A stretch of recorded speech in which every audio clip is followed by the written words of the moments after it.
like the combination of words, Persephone and her bees. And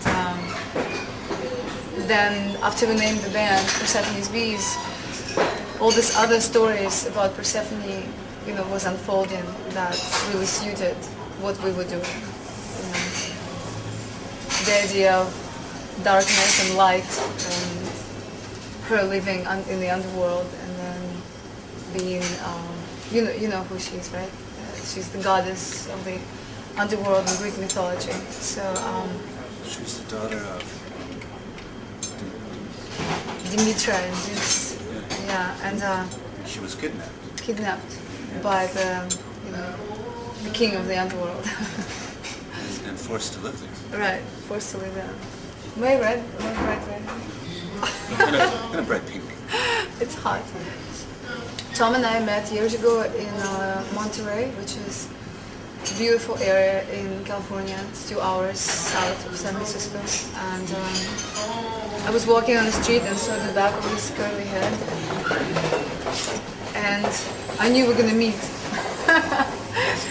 Yeah, that's how we met. And then we moved to San Francisco and met the rest of the band. Yeah, we moved up there, and at that time, I'm sure like Paris, it was very difficult to find an apartment. It was like 100 people for each apartment when you're trying to break into the city. Yeah, so, it was very crazy time. So we worked hard, finally got an apartment, and it was a great place. And so we spent about 6 months making these demos, and it was the first recordings we made together. We worked really hard on it. So once we had that done, we took that tape out, and Angelina she would go out and watch other bands. It was kind of similar to like maybe headhunting. Yeah. Go out and look for somebody that was good, and one thing led to another, and that's how we found these people in the San Francisco area. They were musicians. Yeah. Definitely. I really actually have difficulty with that question because I feel like I love so many different things and so many different genres of music and so many different things in art in general. I can't just say that music is my only influence, it's kind of everything. And so we met the same kind of people, people that just love a lot of good stuff. So I think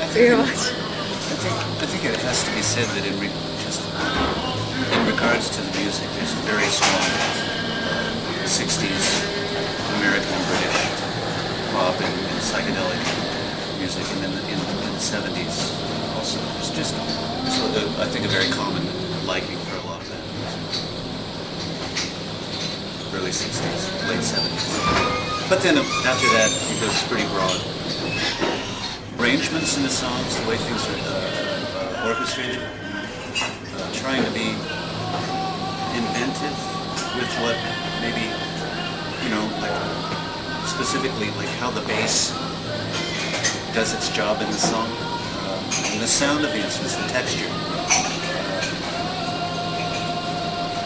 We're the typical, artists that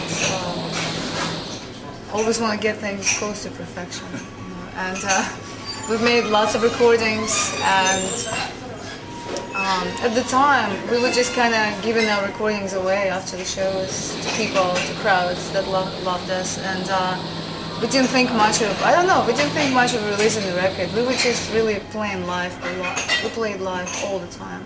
We got to the point where we started playing 5 shows a night. Yeah, we were very pretty much live band that people would come to see, and we would make these recordings and just pass it to the crowd, and then at that few years after that, a producer saw us in the club, and he offered us to make a record with him, and we were kind of like, yeah, that's right, we're supposed to make... Not a bad idea. Not a bad idea. Maybe. Bands are supposed to do this. Bands are supposed to do that. But now that I listen to our recordings that I used to think they're not good enough, I think they're really good now. Those are our favorite recordings. Those are favorite recordings. The ones that are kind of technically flawed and not very professional. And so now I do want to release them as a bootleg, because they're really interesting recordings, but at the time just didn't seem good enough because we were recording a very small 4-track, 8-track, recording machines, and just we made a lot of recordings. In fact, That's the first official. Yeah. in fact, when we went to a studio to work with a producer, we were able to give him almost 39, 40 songs recorded that he picked from. So it was like 3 albums worth in there. So it was very interesting. Those songs process, are still following us around. Those old songs that we haven't released. It's like they're children that haven't left home. Yeah, they're stuck in our brains. Just won't leave us alone. Sometimes for the new record, for this new coming record, we pulled out a couple of old songs and completely redid them because the melodies and the structure of the song was still really strong. It just needed upgrade.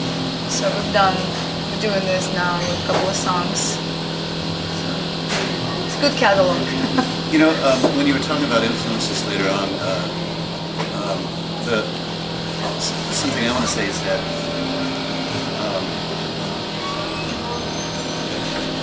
when we work together, it's really easy. We don't really talk about it.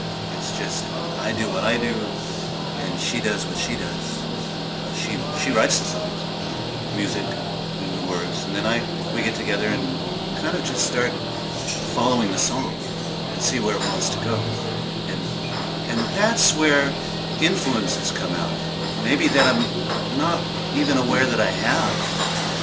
But when you're trying to follow a song and let it, and because the question is often asked, and I was thinking about prostitutes. I was thinking about women, or men for that matter. And I was thinking about eating. And I was thinking about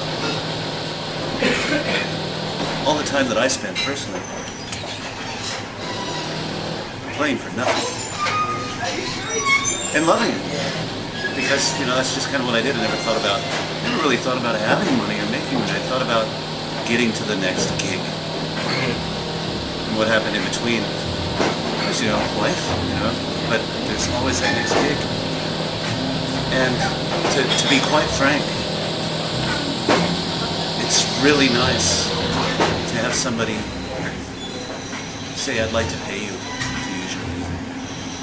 Well, it also depends on commercial, If you pick, in US, I actually didn't see any commercials that came out in France, but in US... I saw the Yellow Pages. You saw the Yellow Yeah. Pages? It was nice. Yeah, in US we've done some really animated commercials, and the things that we've done actually I liked. I thought they were tastefully done, and also it became kind of like a radio promotion. It's odd to say. If somebody told me that 5 years ago, I'd laugh and I'd say I'd never give my music to a commercial.